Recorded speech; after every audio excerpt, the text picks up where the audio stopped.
Bex, does this fight follow them? There's certain fights that are signature fights for certain fighters. We can't talk about Hagler without talking about Leonard and so on. Is this fight going to follow them? I'm sorry.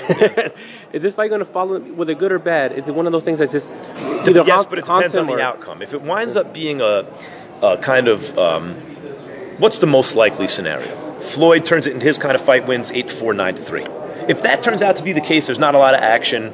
It won't be remembered as fondly, and they won't be as connected to each other. But if we get something interesting, like, for example, the first round. First round, Pacquiao knows he has to jump on Floyd.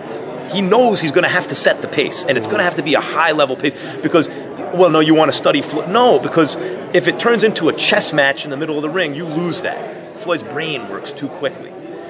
So you have to set a pace and not let Floyd lull you into his rhythm, right? Pacquiao has to be the active fighter. But Floyd knows that. And Pacquiao, he hasn't scored a knockout in a while. Pacquiao can pop, and he's fast. So Floyd, as great counterpunchers do and great champions, they know, I've got to put something on this guy to let him know, you stay there. This isn't going to be the kind of fight that you want it to be, which means Floyd's going to have to answer him with something. There's a chance that we get a really exciting, energetic, high-intensity first round in this fight. That can happen here.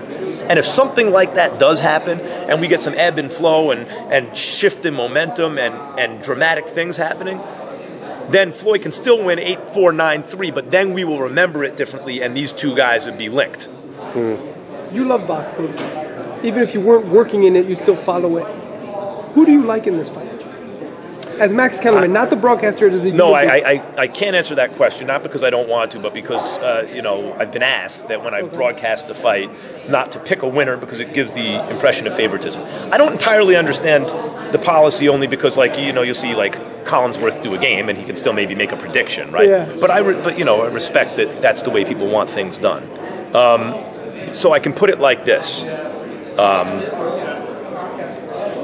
Floyd is correctly favored. And I would say that if someone asked me what should the odds be, I'd be like 9-5 Floyd, something a little under 2-1, which in fact is essentially what the odds are. So what that means is there are more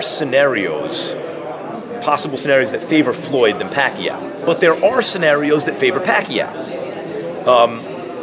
And so Floyd is more likely to win, and therefore he's favored correctly. But Pacquiao has real chances, and probably better chances than maybe anyone Floyd has ever fought. So I'll put it like that.